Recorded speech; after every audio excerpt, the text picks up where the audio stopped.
There's a strange thing that happens when you watch this movie. It's usually during the brutal bear attack scene,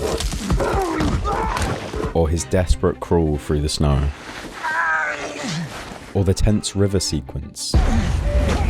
But at some point, you suddenly realise you're not just watching Hugh Glass's suffering, you're actually feeling it. Because the film forces your breathing to change as you watch. It makes your body tense. The Revenant doesn't just show trauma, it recreates it inside the viewer's body. And there's been many video essays which touch on the film's crazy production, the depth of the natural lighting, the long takes, and the movie's Oscar campaign. But there's something else The Revenant achieves which feels much deeper than any of this. It's a film about pain, and the way it's remembered. It's a film about the way trauma loops, distorts perspective of time, and traps the mind in moments it should have left behind. And every single filmmaking choice, every breath fogging up the lens, every shaky camera movement, and every horizon swallowed by snow is designed to make you experience those memories for yourself. This is The Revenant, the film that somehow makes you remember pain that isn't even yours. Chapter 1. Pain doesn't follow time. One of the strangest things about trauma is that it doesn't happen in a straight line. It's not linear. Psychologists describe it as temporal collapse. Moments of extreme pain don't remain in the past. They echo into the present, unresolved and intrusive. The Revenant begins with exactly that.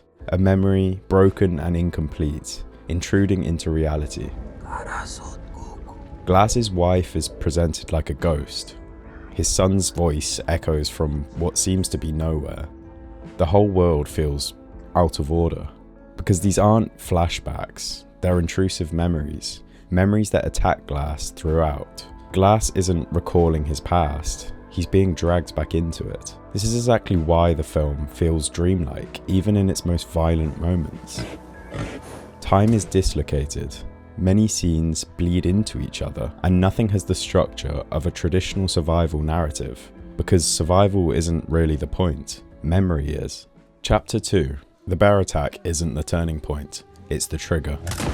It's easy to say and view the bear attack as the moment everything changes for Glass, but I believe it's something completely different. This scene is the physical representation of the emotional trauma Glass has already experienced, the loss of his wife, and the everlasting fear of losing his son. The bear pins him down, crushes him, and suffocates him. And later on in the film, grief seems to do the exact same thing. Trauma repeats itself like this, but in different forms. But what makes this sequence so psychologically accurate is that it's filmed almost entirely from Glass's eye level. Primarily low angles as he claws desperately at the ground, the camera is pulled close enough that you can hear his lungs rattle. It's not shot like a typical action scene, it's shot more like a panic attack. There's no music, no dramatic framing, just his breath, dramatic impacts and silence. The film's magnificent use of sound design shows how it really should be used, for the viewer's benefit, to guide our comprehension of the emotion in the story. Although very different in subject, it's almost like the scene from Dune in which the Duke is hallucinating beside the ship. You get an insight into the character's despair, a real feeling of the emotion and their headspace. And then there's the moment everyone remembers, the lens fogging. When DiCaprio exhales and steams up the camera, it's not just a cool detail, it's deliberately breaking the invisible wall of cinematography in order to glue the viewer's body to glasses. It places the camera where his face should be. That way you aren't just watching the scene, it feels like you're within it. Instead of simply letting the audience observe Glass's trauma, the film forces you to relive it. Chapter 3. Why the cinematography hurts. There are dozens of essays about Lubezki's cinematography in The Revenant, about the natural lighting, the wide lenses, and the long takes, but I think many of them miss the deeper truth. So I want to delve into a deeper layer of these cinematic decisions made by Lubezki. These techniques aren't just beautiful, they're designed to make you feel uncomfortable, to mimic the physiology of trauma. Here's how. Number 1. The camera simulates breathlessness. Wide-angle lenses held close to the actors warp space and sometimes even parts of the character. The camera movements are stuttery, shifting suddenly, or sway as if the camera itself is trying to stay upright with Glass. When Glass runs, the horizon tilts. When he crawls, the frame lurches. When he gasps, the camera feels like it gasps with him. As an impactful editing technique, the pacing of this film and its impact on the viewer is almost unmatched. These stressed scenes, matched in movement with the character, mean the audience's breathing subtly syncs with his. Number 2. The lens fogs on purpose. This wasn't an accident. The crew let the natural cold environment interfere with the lenses, condensation, frost, and breath. Fog on the lens isn't just realism, it's almost a metaphor for his fading consciousness, fading memory, and diminishing hope. Trauma has often been described by psychologists as being like looking at life through a foggy window. Number 3. Long takes simulate endurance. Trauma doesn't allow escape, it doesn't cut away, so neither does the camera. It persists and follows the subject. Some shots in this film last so long that you become physically aware of the time passing. Your body starts to do what Glasses does and endure. You can feel the cold, the weight, the stillness. Long takes stop the audience from detaching, but these same long takes manage to keep you engaged with the story. The shots trap you inside the moment the same way it traps Glass.